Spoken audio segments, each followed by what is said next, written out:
People have been speedrunning Chrono Trigger for a long time now, and there are many ways to complete the game as fast as possible.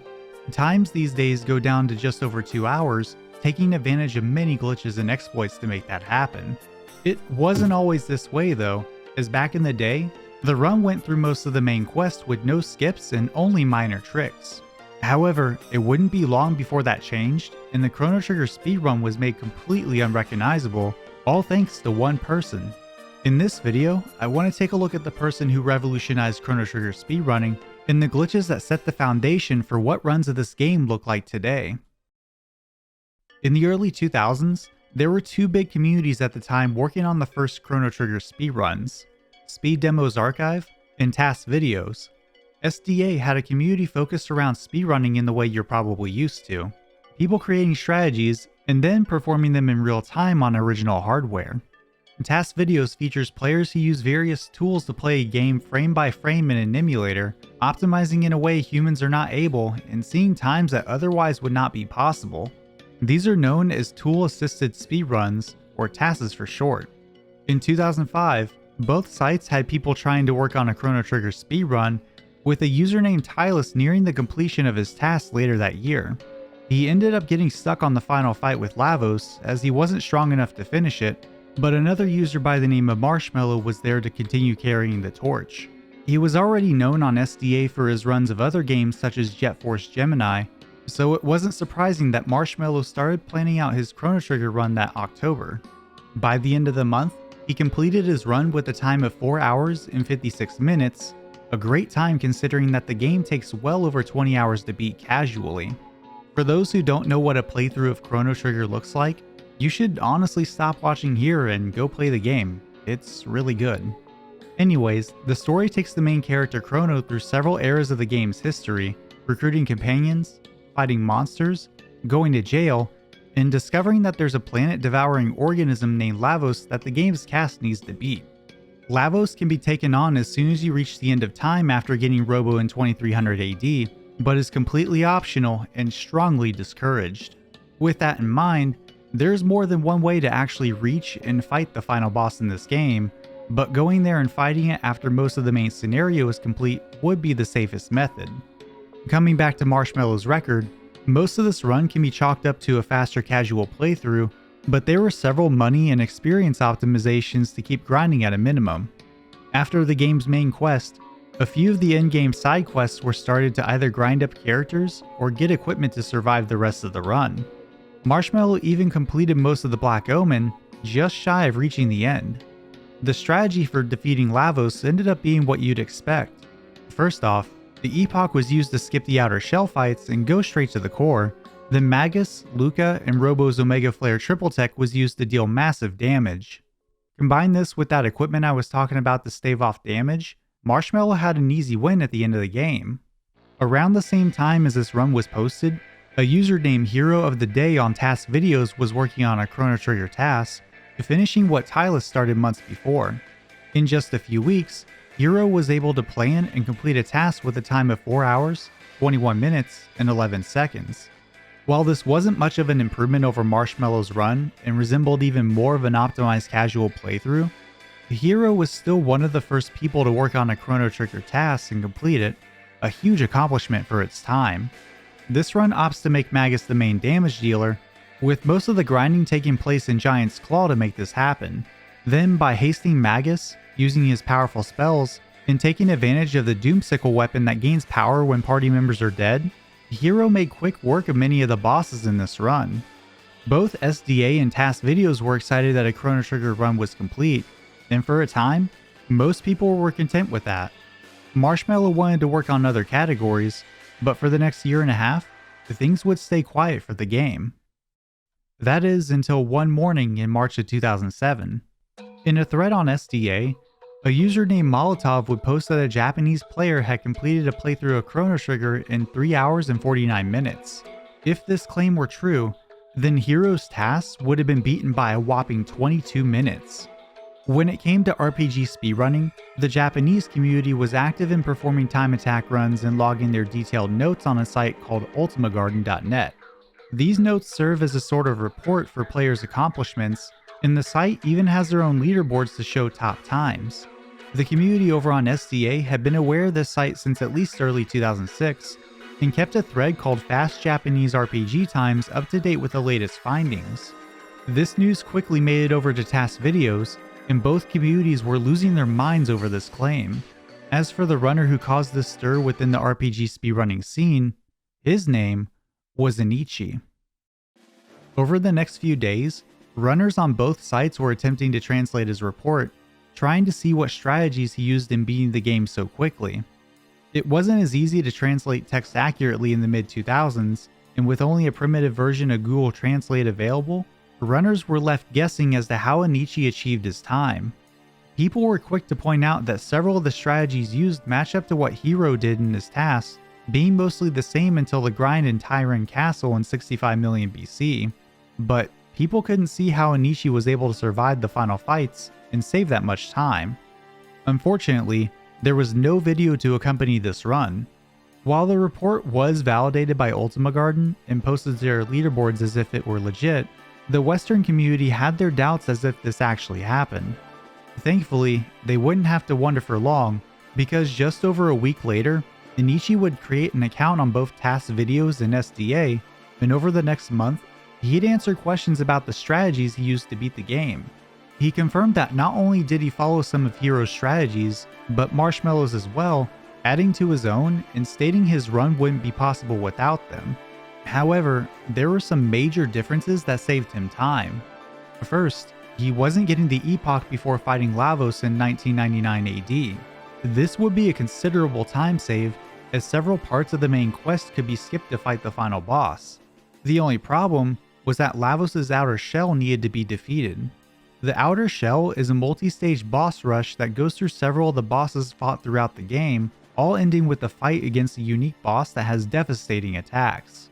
This last fight was thought to be impossible to win against in a speedrun setting, so runners opted to use the epoch to skip it. The way Anichi approached it was to level up Ayla as much as possible beforehand, and this was done at Tyranno Castle, getting into 77 fights with an enemy group that respawns.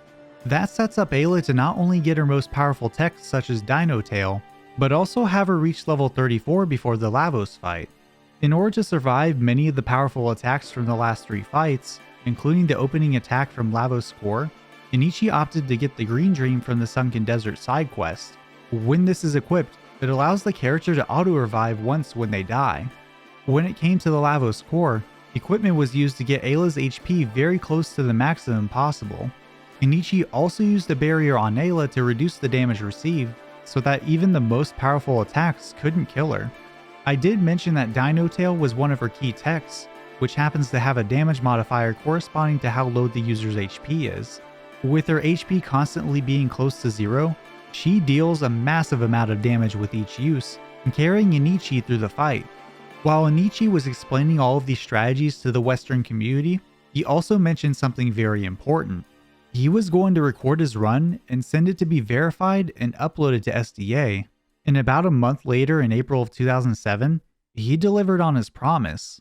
Anichi actually improved on his record, getting a 3-hour and 34-minute time based on SDA's timing method.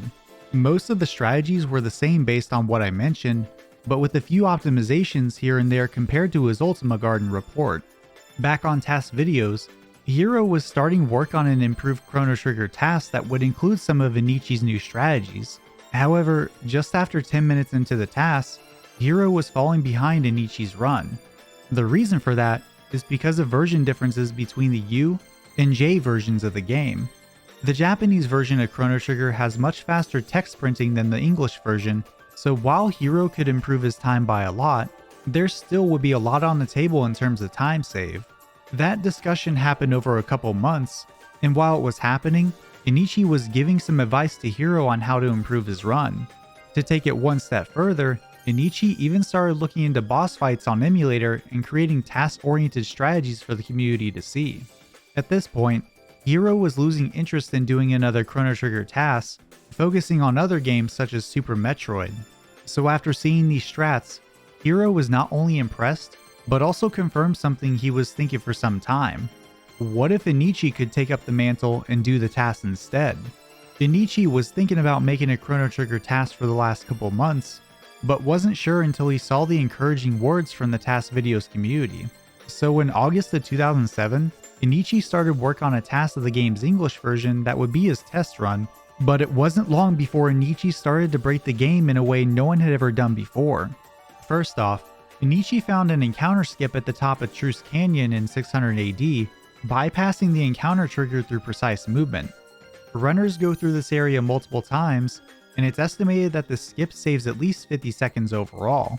He also improved a bunch of his boss fights, getting kills faster and with less healing. Anichi would continue dropping new strats like these going into October, and when it looked like things were calming down, he dropped one of the most impactful tricks in Chrono Trigger speedrunning.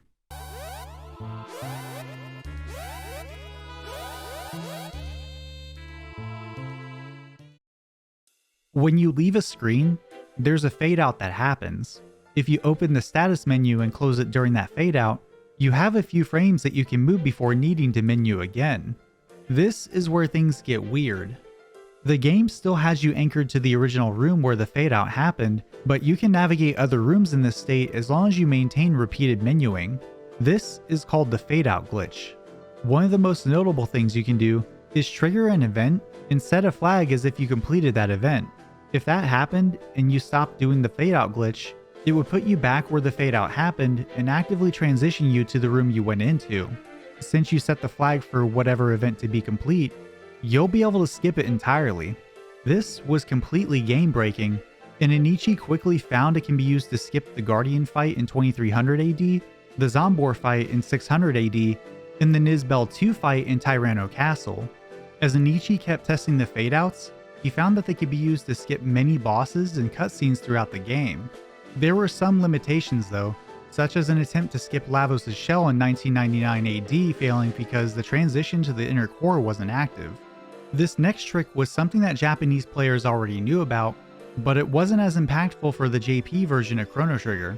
If you have a piece of equipment on a character that you can switch out with, but an adjacent equipment slot on another character that has no equipment, you can input R and up or L and down on the same frame. What this does is maintain any populated equipment on the left hand side, but switches characters and equipment type on the currently equipped pane on the right side.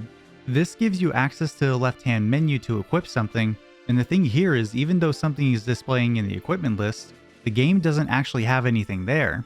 This doesn't do much on the Japanese version, but in February of 2008, Anichi found on the English version that this not only increases your magic attack by 20, but it also gives you 89% damage resistance to every element except fire, and non-elemental damage when used with armors and helms. At this point, Anichi needed to redo his entire run he had in progress because of his new findings, but still make it entertaining for the community.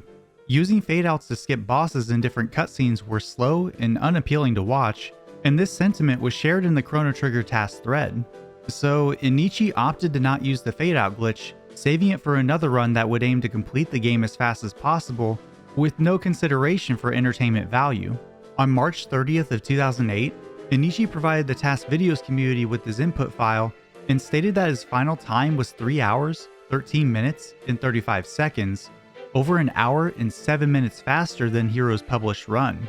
One of the big improvements here was the ability to skip getting the green dream that was required for the last fights in a real-time run.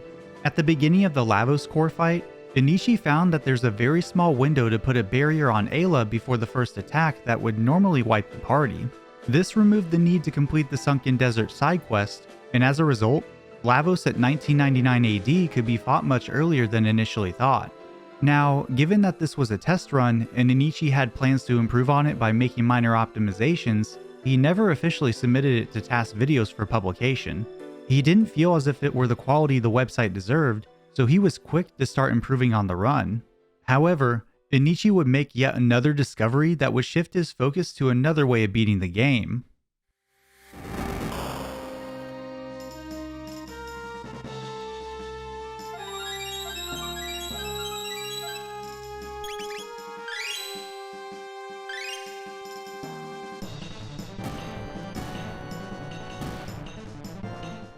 In April of 2008, Anichi found a glitch that let him instantly kill certain bosses. Today, it's known as the elixir glitch. When a character dies and is revived by a green dream, the game still registers as the party dead until the enemy takes their turn. During this state, single-use items such as elixirs automatically cancel their use when selected, removing the cursor but still maintaining it in the game's memory. If you use an attack or single-target tech against Lavos, it uses the elixir instead because the game is still pointing to it. You normally can't target enemies with healing items, so this is the only way to make that happen. As for the instant kill, if you try to heal an enemy and their HP exceeds 16,384, the game tries to heal the enemy for more than the max value of 32,768. When that happens, the enemy's HP will overflow and wrap back around to 0. This completely changed the dynamic of the endgame, as it allowed the opportunity to not have to grind for levels and techs. You did have to get the green dream again, but being able to beat the final Lavos fights in seconds instead of minutes was huge. Again, the community was absolutely in awe of this, and all of the other finds that Anichi brought to the table. Honestly, all people could do at this point was sit by and watch Anichi completely break Chrono Trigger. After discovering this glitch, Anichi ended up changing his mind about the more refined tasks he was making. Instead of following what he did before, he was going to do a run with every possible glitch to cut down the time as much as possible. People were throwing around time estimates on what they thought the run could come down to, and many were saying 2 hours to 2 hours and 30 minutes would be the hard limit, which was fair with what was known at the time. Yet, that very next month, Anichi came back with another trick. Remember when Anichi was trying to do Lavos shell skip with the fade outs and he failed? It turned out he was going about it the wrong way, and the way to get this to work was all the way back at the end of time. When using one of the warps to a new location, right before the transition to the warp screen happens, the game writes your X and Y coordinate to what it needs to be when appearing in the new location. If you menu during this time before the warp transition, you can overwrite the X and Y location with where your character is at currently. The only problem was the game locks you out of the menu during this warp. Anichi found a way around this by a glitch that lets you move around the end of time while Gasper's text box is still going. If you go into a warp gate while a text box is still on screen, you can store the gate activation until the text box is gone. Think of this as a type of queue where one action needs to be finished before another action can start. In order to do this properly, you also need to make the other party members break away by causing Gasper's text box to reload while you're moving. This can be done by opening and closing the menu while the text box is still going. This breakaway happens because there's some lag when that text box is progressing, and it's essential in getting access to the menu while warping. When activating the bucket that sends you to Lavos during this state, if you complete the warp confirmations before the party joins for the warp, you can retain the ability to enter the menu. For Anichi's method, he sets up with both the Banger Dome and Tyrant Fortress warps before triggering the Lavos warp, and doing this in a specific way warps your main character alone, diagonally up left. Menuing, then switching the secondary party members gives control back to the player. Running to the far left corner of the warp gate area sets you up to get pulled up and to the right. If you menu again right when the fade out is at coordinate 80, it warps you right into the Lavos core. At the time, it was estimated to save at least 15 minutes over not doing the trick, solidifying itself as one of the biggest time saves from a single trick in the run so far. Oh, and if that wasn't enough, he also expanded the Save Anywhere glitch that was only available in one point of the game to many parts of the game by using the fade out exploit I talked about earlier. This Save Anywhere glitch set up skips for Yakra, Hecarim, and an improved one for Zombor, saving even more time. You'd think that this would be the end of Anichi's discoveries, but there's another category of glitches that Anichi discovered which were some of his final contributions to the game. When you're in the save file menu after the intro screen, and you have a save and a no data slot next to each other, you can hit either up or down and A on the exact same frame to load the no data. Now, the no data save can appear in two ways. The first one is simply never having used the save file, and the other one is when save data is corrupted in some way. Depending on the type of no data and original save you're trying to load, some weird things can happen. One of the ways you can corrupt data is by resetting at a certain point during a save. Many games use a checksum to validate saves to ensure they're not broken or tampered with, and this is the way the game knows if a save operation is interrupted, and when that happens, that's where you see the no data where the save used to be.